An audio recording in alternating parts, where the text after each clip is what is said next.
Designing a beautiful garden involves careful planning, creativity, and a harmonious blend of various elements. Here's a detailed guide on how to design a beautiful garden. Define your goals. Determine the purpose of your garden, whether it's for relaxation, entertaining, or growing plants.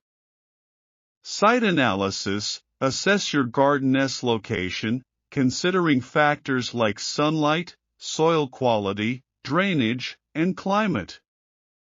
Create a design plan. Sketch your garden layout, taking into account pathways, seating areas, and focal points.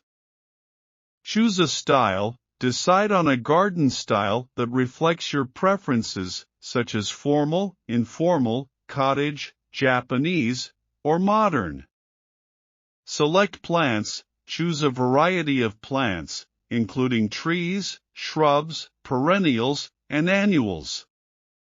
Consider their color, size, and seasonal interest.